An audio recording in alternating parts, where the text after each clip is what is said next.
Broadcasting live from the Albay PIO News Center, providing you the most exclusive news update from all over the province. This is 12 o'clock Newsbreak.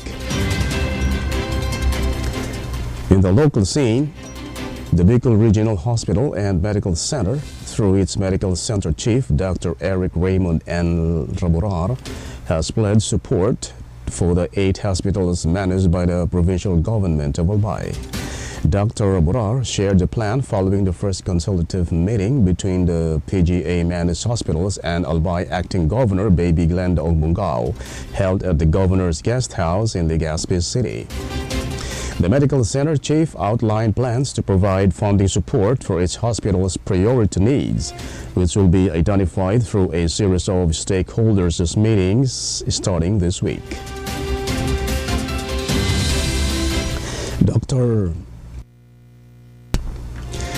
Dr. Raborar also emphasized the importance of the meeting in organizing the healthcare providers network, which aims to strengthen district and provincial hospitals in case management, thus preventing patient congestion at the medical and apex hospitals. In addition to the funding support, BRHMC has also committed to augmenting technical staff for the recalibration and maintenance of medical equipment owned by the 8 hospitals, a requirement for the issuance of Department of Health license to operate. Furthermore, BRHMC will donate medical equipment and provide relevant training depending on the immediate needs identified by the hospitals.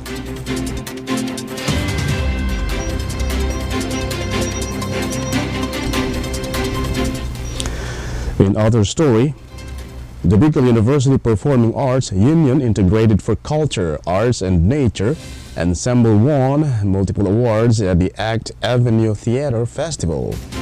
Competing against 9 others theater groups, BU Pawikan was recognized as the best production team for their outstanding play Patayin sa Barbershop Si Barbara. The group also secured 2 major individual awards. Their advisor, Professor Jobert Landeza, was named Best Playwright, and Jaira Esperida was awarded Best Actress. The ACT Theater Festival, Kwentong Barbero, showcased 10 plays originally created by university and community-based theater groups from across the Luzon region, highlighting social issues through local theater. The festival occurred from January 11 to 12, 2025 at the Par-C Foundation in San Juan, Metro Manila. Celebrating their achievements, the award-winning play will be performed once again at the Bicol University stage during the Arts Month celebration.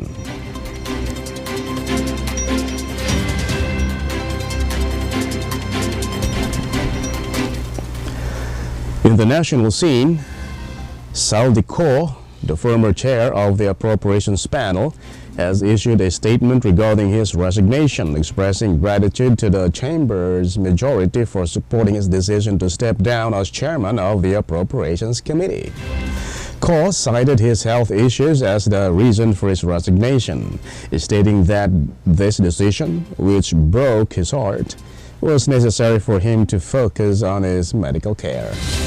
He emphasized that the demands of the Appropriations Committee's work should not be taken lightly, given its important role. Ko expressed deep appreciation for the trust placed in him, particularly in relation to planning government funding to assist citizens in need. He also mentioned that he had been advocating for the controversial Ayuda sa Kapos Angkita program, AKAP, for 3 years and is pleased to ensure that the government's budget for 2023 through 2025 align with the President's 8-point plan, which he supports.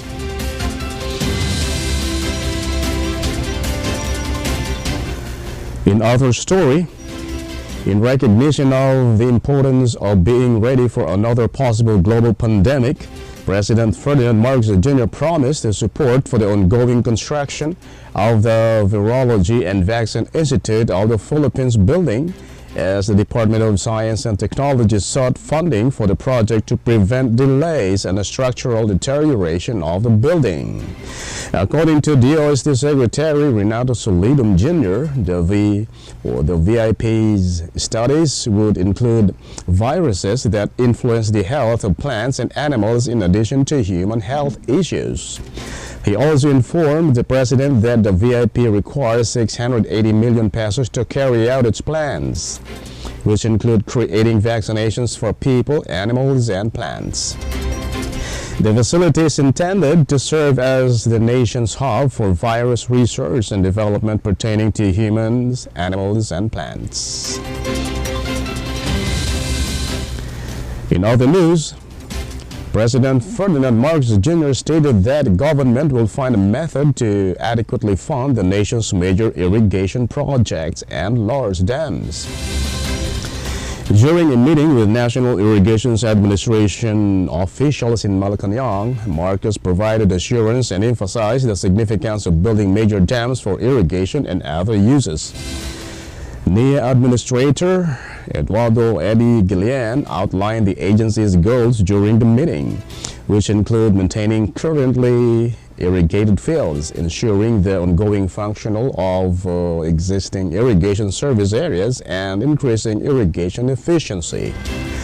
Guillen added that the NIA will incorporate technological interventions and modernization of irrigation systems to mitigate effects of climate change. In addition, Guillen also talked about plans to upgrade service roads along irrigation canals.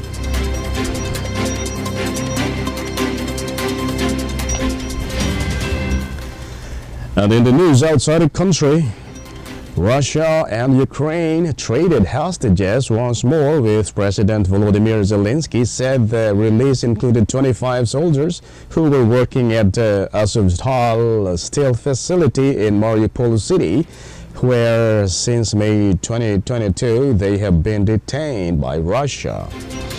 Russia first claimed that all of them were military, but it later revealed that some of them were civilians. It maintains that actions are being taken to return the Russian prisoners home at last.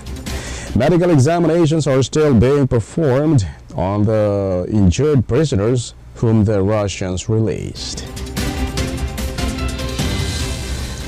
And finally, in the news outside the country, any suspicious drones flying close to military installations and other vital infrastructure will be shut down by the German government. Drones have been used extensively since the beginning of the conflict between Russia and Ukraine, according to Interior Ministry Nancy Faeser. In addition to disrupting their elections, said drones also try to blow up airports and target infrastructures. In the vicinity of Ingolstadt, German authorities observed 10 or more drones flying above the Munching airbase. And that's all for the 12 o'clock news break, January 17, 2025. We'll be back next week for more news updates. And thanks to our 12 o'clock news break writer, LJ Lurejo and Dan Roquion. And on the technical side, Chad Bobis. Of course, our Provincial Information Officer, Mary Luduca Castillo. And under the supervision of our Governor, Baby Glenda Ongbungao, I am Greg Hallare. Thank you for subscribing.